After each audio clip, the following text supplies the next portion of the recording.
हाय। तो यार अगर तुम यार मॉक टेस्ट के अंदर कम मार्क्स स्कोर कर रहे हो या तुम अपने एक्सपेक्टेड मार्क्स तक स्कोर नहीं कर पा रहे हो, जो मैं एक्सपेक्टेड स्कोर सोच रहे हो, तो तुम यार बिल्कुल सही वीडियो में आ गए हो।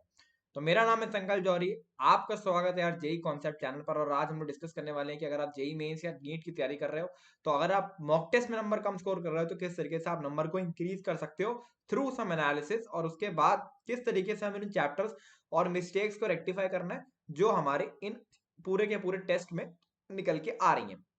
तो सारी की सारी चीजें आज डिटेल में डिस्कस हो रही होंगी। तो यही एक रिक्वेस्ट है कि यार प्लीज इस वीडियो को एंड तक सुनना, क्योंकि इस वीडियो में यार आपकी प्रॉब्लम का सोल्यूशन है। क्योंकि ये प्रॉब्लम 80 to 90% जनता के साथ होती है कि यार वो मॉक टेस्ट के अंदर अपने एक्सपेक्टेड स्कोर पर नहीं पहुंच पाते हैं। तो यार सबसे पहले हम आपको एक चीज समझनी पड़ेगी कि यार एक चीज होती है आपका एक्सपेक्टेड स्कोर ईएस, और एक होता है यार आपका जो स्कोर आया है एक्चुअल स्कोर। ठीक है। तो ईएस और एएस इसके जो बीच का डिफरेंस होता है वो आपको मिनिमाइज करना होता है, और वो डिफरेंस को मिनिमाइज करना ही आपके मॉक टेस्ट के नंबर को कम से कम यार 40 to 50 मार्क्स तक बढ़ा सकता है।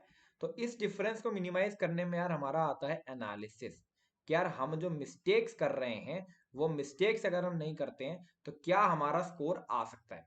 तो अगर हम लोग ये मान के चले यार कि आपने मॉक टेस्ट दिया और आपका जो स्कोर आता है वो आता है 120 out of 300। ठीक है, ये आपका स्कोर निकल के आता है।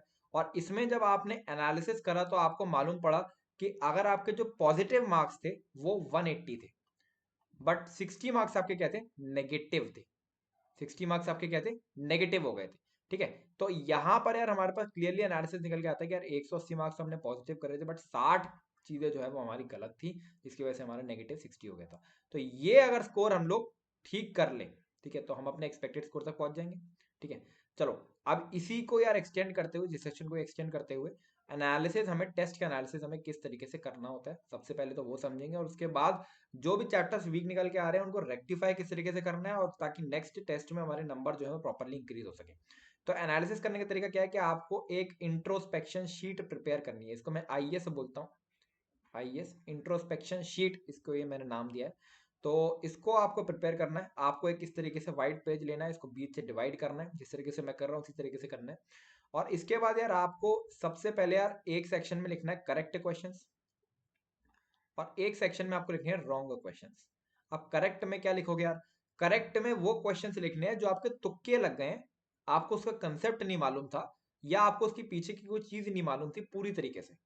जो आपको पूरी तरीके से आता है वो आपको यहाँ पर नहीं लिखना है। लेकिन बहुत सारे ऐसे सवाल होते हैं ना जो हमने शायद गेस वर्क से करे होते हैं, तो हमें उसका पीछे का पूरा कंसेप्ट जानना बहुत जरूरी है, क्योंकि वो सवाल पर्टिकुलरली हमारा मॉक टेस्ट में बन गया होगा शायद गेस वर्क से, बट आगे आने वाले सवाल हो सकता है टेढ़े हो। तो जो सवाल आपने गेस वर्क से सॉल्व करें वो आपको यहाँ पर लिख लेने हैं, वो आपको यहाँ पर लिख लेने हैं। ठीक है। उसके बाद आपको जस्ट नंबर डाल लेना है, नंबर डाल लेना है। उसके बाद आपको रॉन्ग क्वेश्चंस के अंदर दो कॉलम बनाने हैं। पहला कॉलम होगा यार आपकी कंसेप्चुअल मिस्टेक्स का। ठीक है, कंसेप्चुअल मिस्टेक्स का। दूसरा कॉलम होगा आपका यार सिली मिस्टेक्स का। ठीक है। कंसेप्चुअल मिस्टेक्स में आपको जो सवाल आपने गलत करा है पर्टिकुलरली, हम उन सवालों की बात नहीं कर रहे हैं जो आपको आता ही नहीं था, वो हम लोग बाद में डिस्कस करेंगे। जो सवाल आपने गलत करा है उस सवाल के ऊपर हमें फोकस करना है, और उस सवाल के अंदर कोई कंसेप्ट की गलती क्या होती है भैया, मैंने फॉर्मूला ही गलत लगा दिया, कि भैया मैंने सोचा ही गलत, ये हो गई कंसेप्ट की गलती। सिली मिस्टेक्स क्या हुई, सिली मिस्टेक्स में बस एक तरीके की मिस्टेक मैं कंसीडर करता हूँ कि भैया कहीं हमने वैल्यू गलत ले ली, कहीं बीच में कैलकुलेशन मिस्टेक कर दी, उस तरीके को हम लोग सिली मिस्टेक बोलते हैं। तो सिली मिस्टेक और कंसेप्चुअल मिस्टेक्स, इसको आपको अलग अलग लिख लेना है। अब सिली मिस्टेक्स को मिनिमाइज करने के भैया दो तरीके हैं बहुत बड़े बड़े। एक तो है आपकी अटेंटिवनेस, भैया आप एग्जाम के अंदर कितना अटेंटिव रहते हो ये इसके ऊपर डिपेंड करती है। तो मैं आपसे कहता हूँ आप प्रॉपरली एग्जाम एनवायरनमेंट के अंदर अपने पेपर दीजिए। आप अपनी बायोलॉजिकल क्लॉक के हिसाब से पेपर दीजिए भैया। आप जो है 9 से 12 और 3 से 6 ही पेपर ट्राई करिए, ताकि आपके बायोलॉजिकल क्लॉक भी एग्जाम के हिसाब से एडजस्ट हो सके। जेई मेंस के या नीट के एग्जाम जब इस टाइम पे भी होता है सबसे एडजस्ट हो सके। और दूसरा इसका तरीका होता है यार पैटर्न पकड़ना। ये काम आप तब कर पाओगे जब आप एटलीस्ट 10 to 15 मॉक टेस्ट में पूरा एनालिसिस जो मैं करा रहा हूँ आप कर चुके होगे।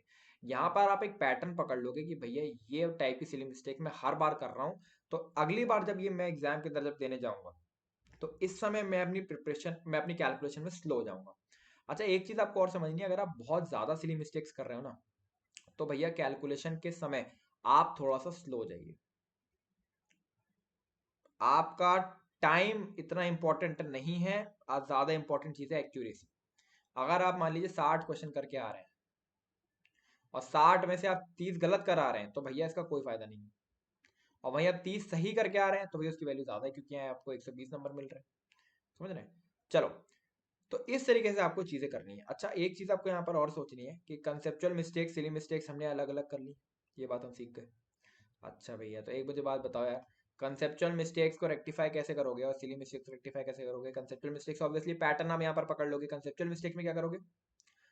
कंसेप्चुअल मिस्टेक में आप चैप्टर्स ढूंढोगे यहाँ पर कि कौन से चैप्टर के कंसेप्ट मेरे खोखले हैं, मतलब मैंने पढ़े तो हुए हैं बट उसके अंदर कोई एक छोटी मोटी चीज है जो मेरी खोखली है। उनको आप क्या करोगे? आप एक कॉपी बनाओगे, नई कॉपी बनाओगे, कोई कॉपी आप ले सकते हो, वहां पर उन कंसेप्ट को या तो लिख लो, एक तरीका ये हो सकता है। और दूसरा तरीका क्या हो सकता है कि आपके एग्जिस्टिंग नोट्स जो हैं उनको वापस से एक बार रिवाइज करके देखो कि उस कंसेप्ट में तुमने क्या चीज गलत पढ़ रखी है या गलत सीख रखी है। ये काम आप कर लेते हो तो भैया आपको वो पर्टिकुलर कंसेप्ट जो इस टेस्ट के अंदर इन्वॉल्व थे, जिसमें जो आप खोखले थे आपको, जिनको आपका आइडिया कम था, वो आपके ठीक हो जाएंगे। तो इस बहाने आप ऐसे कर सकते हो। इसके अलावा आप क्या कर सकते हो कि जो भी चैप्टर आपको दिख रहा है, मान लो इलेक्ट्रोस्टैट्स से आपने कई सारे सवाल गलत कर दिए, तो आपको लगेगा इलेक्ट्रोस्टैट्स मेरा ढंग से प्रिपेयर नहीं है, तो उसके लिए यार 1-2 घंटे का वन शॉट देख लो। ठीक है, इस तरीके से करना है। और जो गेस वर्क वाले क्वेश्चन है उनका डायरेक्टली आपको सोल्यूशन देखना है जो टेस्ट में दिया हुआ है, और सोल्यूशन से ये देखना है कि भैया उसमें गेस वर्क क्यों करना पड़ा, कौन सी ऐसी चीज थी जो मेरे को स्टेप नहीं आ रहा था। और कोई नया तरीके का स्टेप मिलता है तो भैया जो ये तुमने कॉपी बनाई ना, इसमें नोट कर लेना है, और इस कॉपी को हर मॉक टेस्ट से पहले एक बार रिवाइज कर लेना है। बस इतना काम करते चलो। तुम मुझसे गारंटी लेके चलो कि अगर तुम ये काम 5 से 6 मॉक टेस्ट में कर लेते हो, इस एनालिसिस में आपको कम से कम, मैं आपको बता रहा हूँ, 10 से 12 घंटे लगने वाले हैं। मतलब एक दिन आपको पूरा देना पड़ेगा, एक दिन आप टेस्ट दो, एक दिन तो ये फिर आपको पूरा से देना पड़ेगा। 5 से 6 मॉक टेस्ट आप ऐसे देके देखो, आपको गारंटेड +20 से +30 मार्क्स से इंप्रूवमेंट अपने आप देखने को मिलने वाला है। अभी मैं आपसे इस चीज के ऊपर डिस्कशन ही नहीं कर रहा हूँ, जो सवाल मुझे नहीं आते थे, जो नहीं आते थे वो छोड़ो, बट जो मुझे आते हैं, जो मेरा एक्सपेक्टेड स्कोर है, जो मैं करके आया, वो और मेरा एक्चुअल स्कोर, इसके बीच में डिफरेंस मिनिमाइज होना चाहिए और मैं अपने बेस्ट पोटेंशियल पे पहुंचना चाहिए। आई होप ये वीडियो आपको अच्छा लगा होगा। वीडियो यार खत्म करने से पहले मैं आपको बता दूं, अगर आप लोगों ने अकेडमी का सब्सक्रिप्शन लेने की सोच रहे हैं तो JC संकल्प, ये अगर आप कोड लगाते हैं तो आपको 10 से 20% ऑफ जो भी समय चल रहा होगा वो मिल जाएगा। ठीक है, तो ये कोड आप लगा दीजिएगा, साथ में डिस्क्रिप्शन में कुछ इंपॉर्टेंट लिंक्स हैं वो आप जरूर चेकआउट कर लेना। चलो खत्म कर लेते हैं यार, मजा आया होगा आपको वीडियो में। कोई और आपका डाउट है तो मेरे को डिस्क्रिप्शन में, और सॉरी, कमेंट में बता देना। This is Sangal Jauhari, signing of.